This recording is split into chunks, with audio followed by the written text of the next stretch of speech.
Hey everybody, it's your boy the P to the A, and today we're making New England clam chowder. And on a cold night, what is better than New England clam chowder? Absolutely nothing.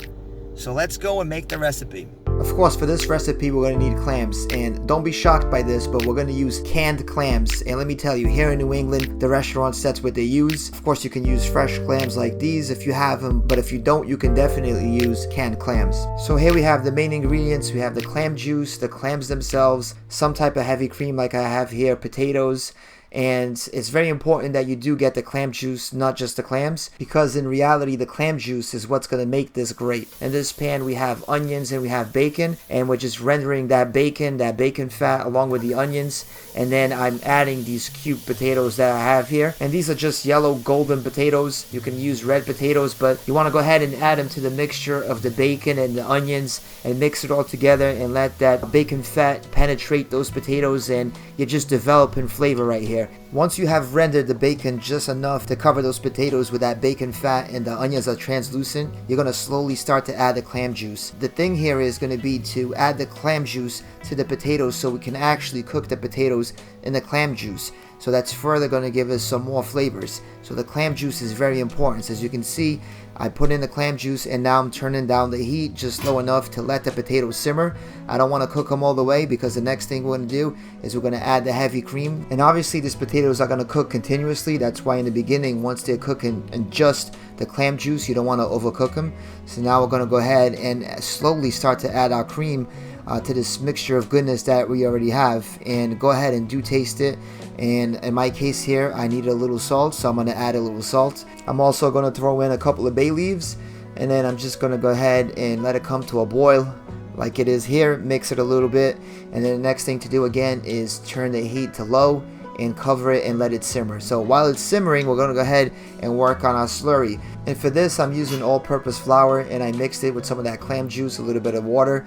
And now you want to go ahead and incorporate this into your clam chowder base that you have here slowly in order to thicken it up. And you want this clam chowder to be thick, but not too thick, and you don't want it to be too watery. So you want to find the right consistency, and if you need to add more slurry to it in order to thicken it up, go ahead and do so, because the last thing you want to do is have a watery clam chowder. So as you cook it too, and as you render this, it's going to get more and more dense, and it will thicken up on its own if you just let it sit on low heat with a cover on for a little bit longer. Once I'm happy with the consistency of our clam chowder base, I'm going to go ahead and add the clams. And of course these are clams from a can, but don't be afraid, because almost all restaurants in New England will use clams from a can, and the trick really is to add and develop flavors in this clam chowder. So don't be afraid because you see clams from a can, you think it's not New England style or it's not authentic. It absolutely is, and that's how the restaurants do it. If you follow this recipe, I can tell you that you're going to have some of the best clam chowder you ever had. It's important that you add the clams at the very end.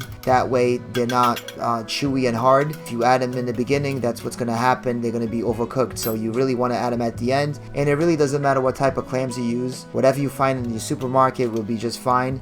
Here I just happen to use these chopped clams that I found, but you can use anything that you find in your local supermarket. Now once you have the clams in there, you're going to go ahead and cook this a little bit longer on low heat, and then when you're done, this is the magic that you have. Beautiful, delicious, creamy, authentic New England clam chowder. This clam chowder recipe is from a very famous restaurant in my area that is known for their clam chowder, and this is authentic as authentic can get. Very easy to do, and you don't have to have fresh clams at home. Of course, any leftover clam chowder that you have, you can go ahead and refrigerate it, and it holds really well. You can actually freeze it as well, and you can see the clam chowder actually thickens even more once it's in the refrigerator.